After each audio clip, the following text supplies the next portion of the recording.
क्या विचार है? क्या ये लागू होना जरूरी है या यूजफुल मायने में आएगा या नहीं? बहुत बहुत धन्यवाद आपका।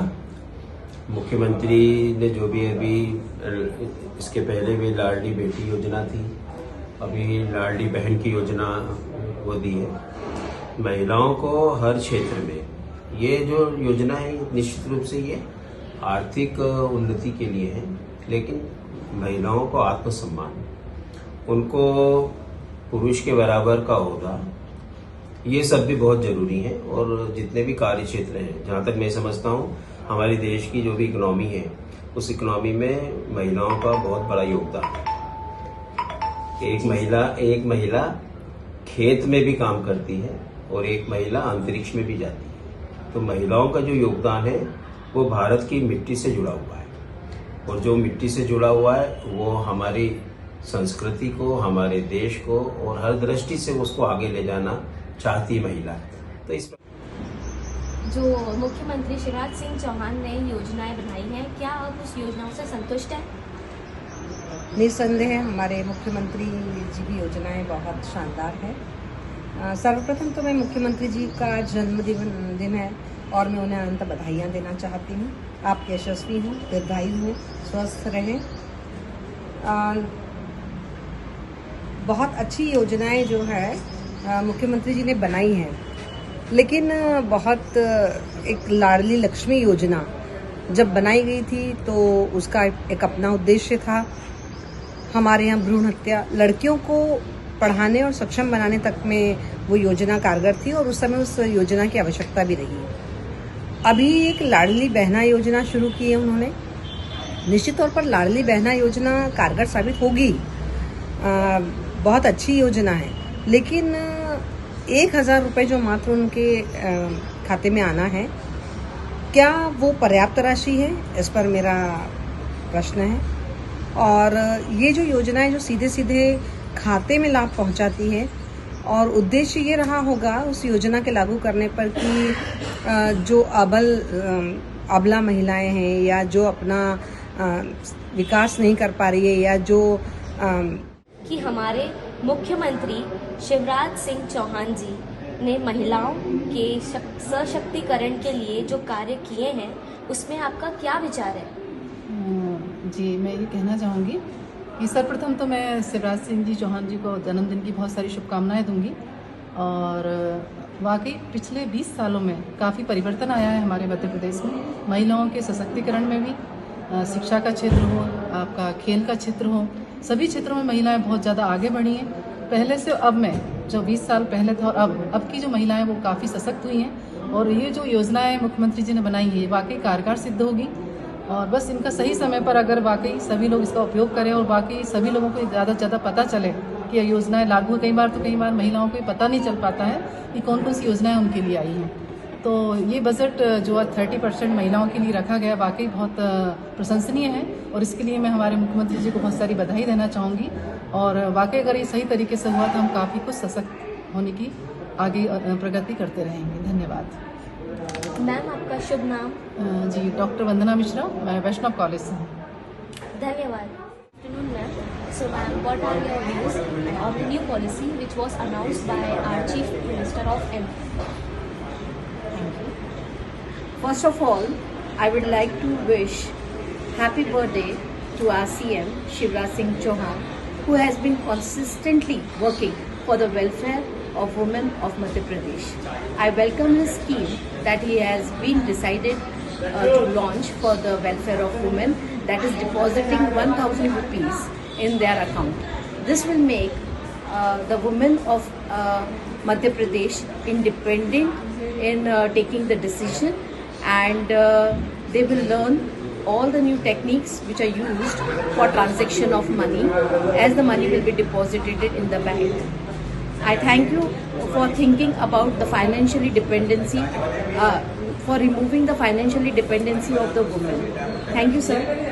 Thank you, ma'am. Ma'am, please tell your name. Dr. Alka Kachua, Assistant Professor English, Shri Vaishnav College of Commerce. Madhya Pradesh में मुख्यमंत्री जी ने जो योजनाएं बनाई है, क्या ये योजनाएं भारत पर सकारात्मक प्रभाव देंगी? निश्चित रूप से सकारात्मक प्रभाव देंगी।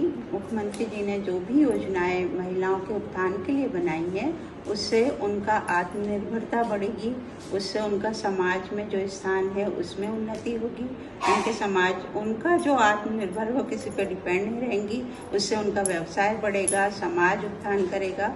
समाज उत्थान करेगा किस उद्देश्य से? आर्थिक उद्देश्य से। तो आर्थिक उत्थान भी होगा और इससे देश का उत्थान होगा।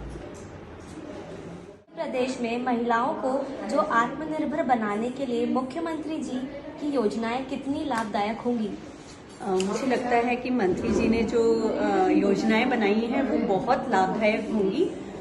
लेकिन बस एक ही बात है, मैं ये बोलना चाहती हूँ कि जिन तक ये योजनाएं पहुँचनी चाहिए उन तक उन्हें बताने के लिए कोई ज़्यादा बेहतर तरीका होना चाहिए, क्योंकि ये योजनाएं हम तक तो पहुंच जाती है लेकिन जिन्हें लाभ मिलना चाहिए उन तक ये योजनाएं नहीं पहुंच पाती। धन्यवाद।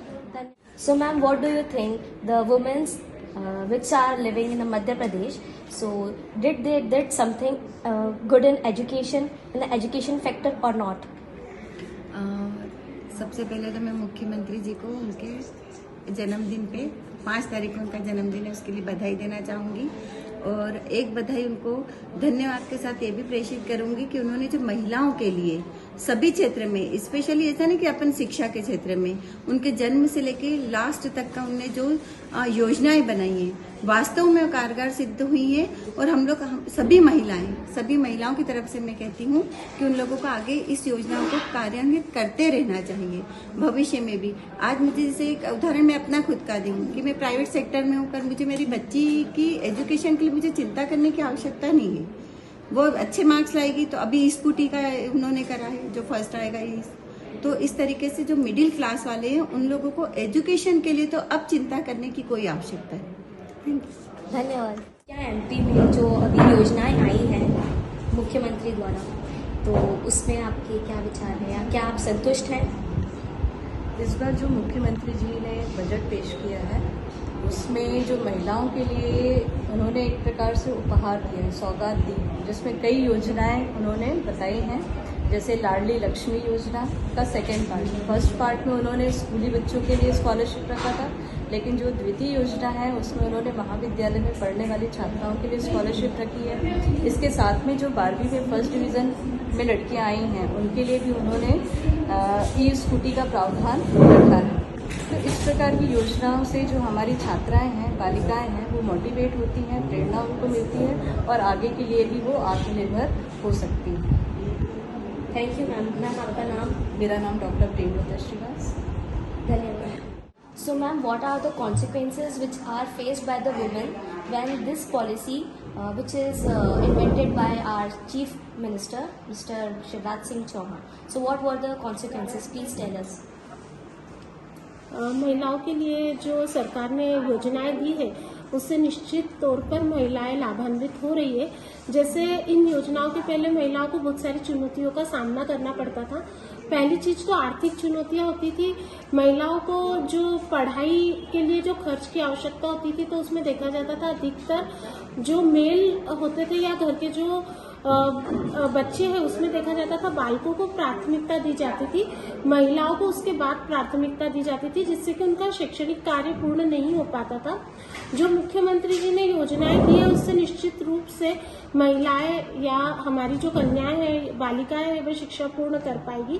और अगर वो शिक्षा पूर्ण कर रही है तो डेफिनेटली उन्हें भी रोजगार या व्यवसाय प्रारंभ करने में मदद होगी। और आने वाली जो जनरेशन है उसके अंदर भी हम देख रहे हैं कि अभी जो पुरुष और महिला है इनका जो रेशियो है वो बिल्कुल डगमगा रहा है। वो रेशियो नॉर्मल होता जाएगा और जो महिलाएं हैं वो शैक्षणिक होकर वो आने वाली पीढ़ी को भी शिक्षित करेगी। धन्यवाद। Thank you ma'am. सो मध्याह्न मैम, मेरा प्रश्न आपसे ये है कि महिला सशक्तिकरण के लिए आपके क्या विचार हैं? महिला सशक्तिकरण के लिए मैं यही सुझाव दे सकती हूँ कि जैसा कि हमारे यहाँ पर बच्चियों को लेकर सोचा जाता है, महिलाओं को लेकर सोचा जाता है कि उनको पढ़ा लिखा के अच्छे घरों में उनकी शादी कर देना, या जो माता पिता उनको नौकरी के लिए अनुमति भी देते हैं तो यही चाहते हैं मैक्सिमम लोग कि हमारी बच्चियाँ किसी शिक्षण संस्थान में कार्य करें, बैंक की जॉब करें। कुछ लोग और थोड़े से मॉडर्न हो चुके हैं तो वो कॉर्पोरेट सेक्टर के लिए भी अपने बच्चों का अलाउ कर देते हैं। देखिए, मुझे लगता है कि वास्तव में महिलाओं का सशक्तिकरण उस दिन होगा जब हम उनको पुरुषों के ही समानता के आधार पर हम उनको उद्योग के लिए भी प्रेरित करें। हम न सिर्फ महिलाओं को शादी करने के लिए या नौकरी के लिए मोटिवेट करें, बल्कि हम उनको सेल्फ एंटरप्रेन्योरशिप के लिए भी मोटिवेट करें। Thank you ma'am. मैम आपका नाम? डॉक्टर दिव्या शर्मा, श्री वैष्णो वाणिज्य महाविद्यालय। सुमध्यान मैम, मेरा प्रश्न आपसे ये है कि जो MP के हमारे चीफ मिनिस्टर हैं, उन्होंने जो महिलाओं के लिए योजना स्टार्ट करी है, तो उसके बारे में आपके क्या विचार हैं? सुमध्यान, हमारे मध्य प्रदेश के चीफ मिनिस्टर शिवराज सिंह जी चौहान, जिन्हें हम सब मामा के नाम से जानते हैं, उन्होंने अभी तक सारी योजनाएं अपने भांजे भांजियों के लिए लाई थी, पर अब इस बजट के अनुसार उन्होंने अपनी बहनों के बारे में भी सोचा है। वे सभी बहनें जो घर में रह के काम करती हैं, वे आर्थिक रूप से मजबूत होंगी तथा ये योजना उनके भावी या उनके फ्यूचर निर्माण के लिए भी बहुत उपयोगी साबित होगी। इस सभी स्टेटमेंट के साथ शिवराज सिंह जी चौहान को जन्मदिन की हार्दिक शुभकामनाएं। धन्यवाद मैम। मैम आपका नाम क्या है? Doctor Priyanka Jain, Vaishno college of commerce, Indore.